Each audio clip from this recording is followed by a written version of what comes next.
Cliff Richard always seemed above the drama, polished, charming, the clean-cut face of British pop. But behind that calm exterior was a long-held frustration, a wound he never fully explained, and it started with one man, John Lennon. To the public, they were opposites. Cliff was the golden boy, John, the rebellious voice of a generation. Their paths were different, but always tangled. And the rivalry? It wasn't just on the charts. For decades, Cliff stayed silent. Even when journalists pressed, even as the Beatles were canonized, even after Lennon was gone. Now, at 83, Cliff has finally opened up. And what he just revealed about John Lennon has stunned fans across the world. Because this wasn't about competition, or who sold more records. It was about something far deeper, and far more painful. A truth Cliff kept hidden for over 50 years until now. In the late 1950s, Cliff Richard was the face of British rock and roll. Long before the Beatles made their debut, Cliff had already topped the charts, filled concert halls, and charmed the press with his boyish smile and smooth vocals. To millions of fans, he was Britain's answer to Elvis. He had everything: radio hits, television, specials, and a loyal fan base who saw him as the wholesome heartthrob of their generation. He was respectful, soft-spoken, and clean-cut. Parents approved. The press admired his manners. And yet, not everyone in the music scene felt the same. Because while Cliff was busy making history, a group of ambitious young musicians from Liverpool were watching from the sidelines. Among them was John Lennon. Lennon didn't want to be Cliff. He wanted to tear down what Cliff represented. That image of safety and sweetness, the very thing that made Cliff so beloved, was, to Lennon, the enemy of artistic rebellion. And he wasn't quiet about it. As the Beatles gained momentum, John took aim, not just at the music establishment, but at the people who symbolized it. Cliff, whether he liked it or not, had become a target. It started subtly sarcastic quips in interviews, thinly veiled jokes about Cliff's style, his songs, even his fan base. Lennon didn't hold back. And while it may have seemed like harmless banter to some, Cliff felt the sting. He had never met Lennon personally during those early years. The insults came from a distance, delivered through the media or whispered backstage at events they never attended together. And Cliff, ever the professional, never fired back. He smiled through it, ignored the headlines, let the barbs go unanswered. But behind the scenes, it hurt. Because Cliff wasn't just another pop star. He had worked hard, risen quickly, and carried the weight of an entire movement before the Beatles even had a record deal. He wasn't trying to be anyone's enemy. He just loved music. And he couldn't understand why Lennon, someone he'd never attacked or disrespected, seemed to go out of his way to mock him. For years, Cliff pushed it aside. He told himself it was just John being John, that Lennon attacked everyone, that it wasn't personal. But deep down, a question lingered. Why him? Why did Lennon feel the need to chip away at everything Cliff had built? It would take decades before Cliff spoke that question out loud. By the time the 60s ended, the Beatles had become global icons. Lennon was hailed as a genius. And Cliff, still recording and still selling, had been recast as part of the old guard, respectable, but no longer revolutionary. He kept performing, kept smiling, but that early wound remained. And when John Lennon was tragically killed in 1980, Cliff didn't say much. There was no public tribute, no quotes to the press, just silence. Because Cliff still hadn't made peace with what had happened between them. And as the years passed, that silence became part of the story. Why wouldn't he talk about Lennon? Why did he always pause when interviewers brought up the Beatles? What was he really holding back? It wouldn't be until Cliff reached his 80s that he finally broke that silence. And the reason he stayed quiet for so long wasn't pride. It was pain. By the mid-60s, the Beatles were unstoppable. They had redefined music, fashion, and fame itself. Their words carried weight, their opinions shaped public taste. And when John Lennon spoke, the world listened. For Cliff Richard, this shift wasn't just professional, it was personal. He had been Britain's first rock and roll success story. He broke ground before the Beatles were even a name in Liverpool. But suddenly, the spotlight was moving. The critics began rewriting history. The story of British music no longer started with Cliff. It started with the Beatles, and Lennon made sure of it. What had once been playful jabs turned into a public narrative, one that placed Cliff on the wrong side of cool. At first, Cliff tried to ignore it. He told himself it was just the natural order of things. Every generation has its sound. Every artist is replaced eventually. But what gnawed at him wasn't the fame slipping away.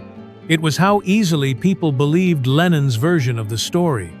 One offhand remark from John could erase a decade of Cliff's work. He'd call Cliff's music shallow, suggest that his lyrics were empty, that he wasn't a true artist. And it worked. Radio DJs started favoring grittier sounds. Music journalists used Cliff as the measuring stick for what not to be. If the Beatles were the revolution, Cliff was the old regime. Outdated, manufactured, safe. It stung in a way Cliff couldn't explain to anyone, not even to himself. Because it wasn't about ego, it was about identity. He had poured himself into every performance, every song, every lyric. He had taken risks, pushed boundaries, fought for creative control when no one else did. But to hear Lennon describe him, you'd think he was nothing more than a marketing tool in a suit. It wasn't just Lennon's words, it was their impact. Young artists stopped citing Cliff as an influence. Labels stopped seeing him as relevant.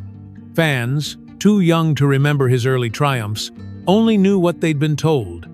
And what they'd been told was that Cliff Richard didn't matter. Privately, Cliff began to question everything. Was Lennon right? Had he played it too safe? Was his career built on charm more than substance? For someone who had always tried to be gracious, it was a bitter realization. He never wanted to compete with the Beatles. He admired their talent. But admiration didn't shield him from being dismissed. And for Cliff, the hardest part wasn't the criticism, it was the silence that followed. Very few in the industry stood up for him. Most were too starstruck by Lennon to challenge his opinions. Cliff had spent years opening doors for British artists. Now, those same doors were closing. He never said a word against John. Not once. He never gave the press a headline, never responded with insults. But the silence cost him. In an industry that thrives on noise, staying quiet can look like weakness. And yet, he stayed silent. Not because he had nothing to say, but because he knew the moment he spoke, it would become a war. And Cliff had never been interested in war. He wanted peace. He wanted truth. But even peace has its limits. And when Cliff finally chose to speak, he didn't speak to attack. He spoke to reclaim. Because there was one story no one had ever heard. A moment that happened long after the Beatles' peak. A conversation Cliff had never shared. And when he finally told it, everything fans believed about him and about Lennon suddenly changed. The only time Cliff Richard and John Lennon ever crossed paths in person wasn't captured by cameras. It didn't happen on stage, and there was no audience to witness it. Just a quiet backstage corridor at a BBC studio sometime in the early 1970s. Their appearances had been scheduled for different programs, but their timing overlapped for just long enough. Cliff saw him first leaning against the wall, arms folded, cigarette in hand.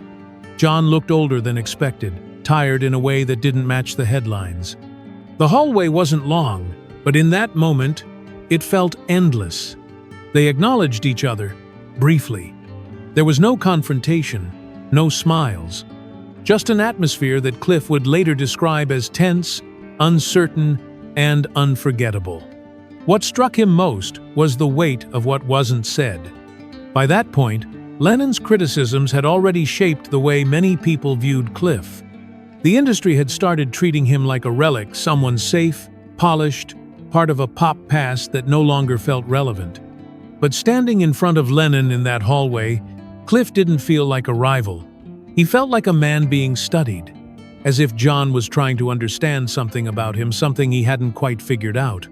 Years later, Cliff would reflect on the complicated tension that had always existed between them. He didn't accuse Lennon of hatred. In fact, he once suggested that Lennon's jabs may have come from a deeper frustration, not with Cliff personally, but with what Cliff had come to represent. The music industry's preference for charm over message, for mass appeal over rebellion. Cliff never defended himself publicly while Lennon was alive. He never responded in kind. He didn't try to correct the record.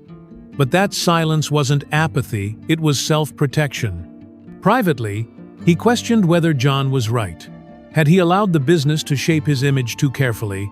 Had he lost control of his own story? And more than anything, Cliff wondered whether that brief encounter in the hallway had been Lennon's way of acknowledging something unspoken, a kind of artistic disapproval. Or maybe, buried deep beneath the smirk and the silence, something close to respect. We'll never know for sure. Lennon never spoke about it, and Cliff didn't share the story until decades later, when the memory had softened just enough to revisit. But even then, he never dramatized it. He didn't invent details. He simply said the moment stuck with him, that seeing Lennon face to face made everything feel different.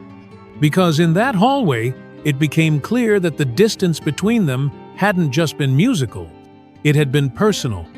And for Cliff, it raised a question he still wrestled with long after Lennon's death. Had he done enough? Not for the charts, not for his fans, but for himself. That quiet moment backstage didn't erase the jabs or the years of dismissal, but it gave Cliff something else, a mirror. And in it, he saw not just the shadow of John Lennon, but the shape of his own legacy, unfinished, misunderstood, but still standing. For decades, Cliff Richard remained a fixture in British music. While the industry changed around him, he adapted quietly, never desperate, never defensive. He kept recording, he kept touring. But the shadow of John Lennon's words lingered longer than fans ever knew. In the 80s and 90s, as music tastes shifted and retrospectives became popular, Cliff's contributions were often pushed to the margins. Documentaries focused on the Beatles, the Stones, the cultural upheaval of the 60s. Cliff, despite pioneering British rock and roll years earlier, was treated like a footnote. He saw the writing on the wall, but he didn't argue. Still, the sting never fully faded. He had been the first British artist to have a #1 single, the first to challenge American dominance on the pop charts. He had opened doors that made the Beatles' rise even possible. Yet when the story was retold, his name was often skipped, or worse, mocked as irrelevant, dated, sanitized. It was more than a public snub, it was personal. And for a long time, Cliff didn't push back, not because he agreed, but because he didn't think the truth would be heard. He had become the artist people thought they already understood. Safe, simple, pleasant. But underneath, he wasn't finished. In his later years, Cliff began to speak more candidly, not about Lennon directly, but about what it meant to build a legacy in someone else's shadow. He started reclaiming the narrative, not through anger, but through memory and clarity. He began revisiting his earliest recordings, bringing attention to the risks he took before anyone else in Britain was making rock and roll records.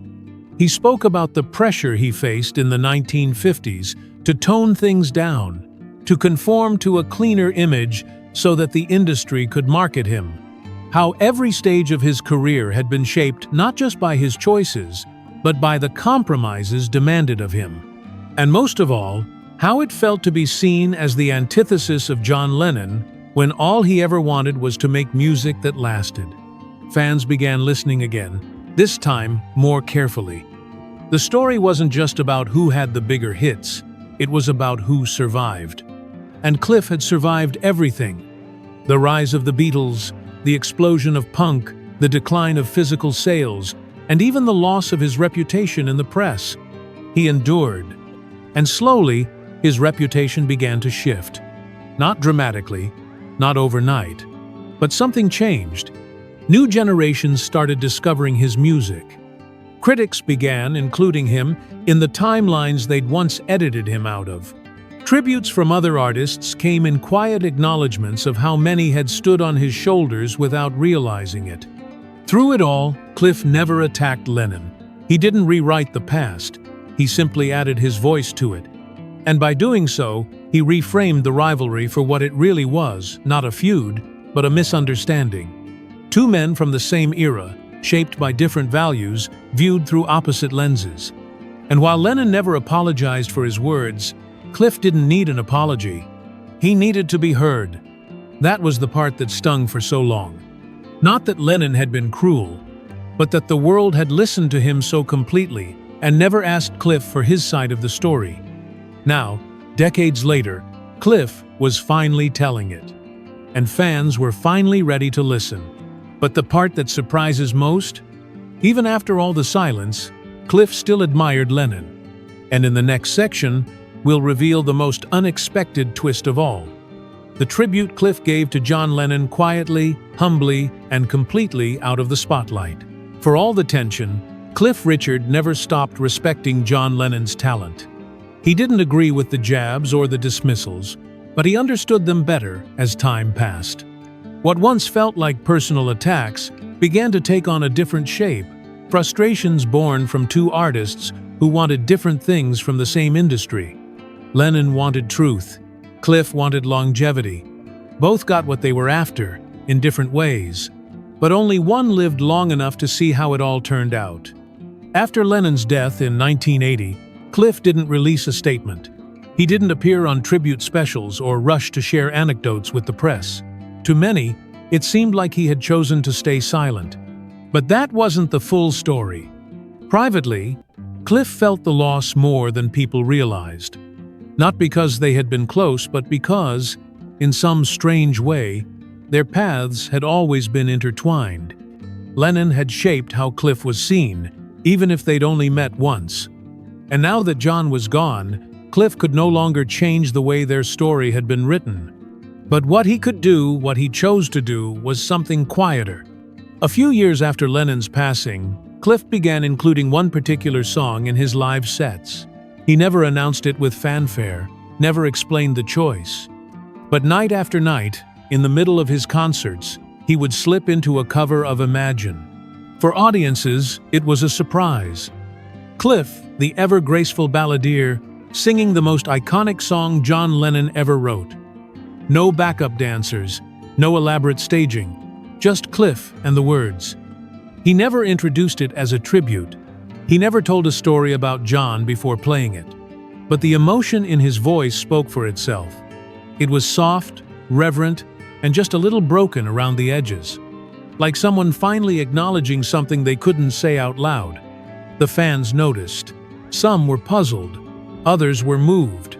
But the ones who understood the history between them, those who remembered the headlines, the criticisms, the silence, recognized it for what it was. This was Cliff's answer. Not a rebuttal, not a defense, just a song. Years later, when asked in an interview why he chose to perform Imagine, Cliff gave a simple response. He called it one of the most powerful songs ever written. He said, it spoke to hope, to healing, and to the idea that the world could be something better if we just listened. He didn't mention Lennon by name. He didn't need to. Because by then, the meaning was clear. This wasn't about rivalry. It never truly had been. It was about recognition. Two men whose lives ran parallel in a time of cultural upheaval. Two icons from the same country who represented two entirely different visions of what music could mean. And though Lennon had once dismissed Cliff as too safe, too polished, too industry-approved, Cliff had outlasted the moment, not by shouting louder, but by continuing to sing. For Cliff, the final word wasn't in an interview or a book, it was in that quiet, steady rendition of Imagine. The song he sang not for applause, but for peace. And maybe, just maybe, for John. Cliff Richard never needed to prove anything. He had the hits, the tours, the longevity most artists only dream of. But the story behind the spotlight, the one involving John Lennon, wasn't about fame or legacy. It was about silence. and what that silence cost him? For years, Cliff held his tongue while others told his story for him. He was labeled, sidelined, and simplified into an image he never fully chose. And yet, he never fought back in the way people expected. He never lashed out. He didn't write a tell-all. He didn't demand his due. Instead, he waited. Until now. At 83, Cliff Richard finally told the truth not just about Lennon, but about what it feels like to be misunderstood for most of your life. To be seen but not really heard. To be admired but never quite respected by your peers. And in doing so, he gave fans something they didn't know they were waiting for. Because this wasn't a feud, it wasn't a confession. It was a man looking back, seeing everything clearly for the first time, and choosing grace over bitterness. Even after all the dismissals, Cliff still found room for admiration. Even after all the silence, he still found a way to honor the man who once tried to erase him. That takes strength. And it takes love. The truth is, Cliff and Lennon were never meant to walk the same path. But for one brief moment, their stories touched, and the echo of that meeting lived on in everything that came after. And maybe that's why Cliff's quiet tribute meant so much. It wasn't loud, it wasn't dramatic, it was simply heartfelt. A final note in a song that never quite ended. For more emotional stories, check out this video.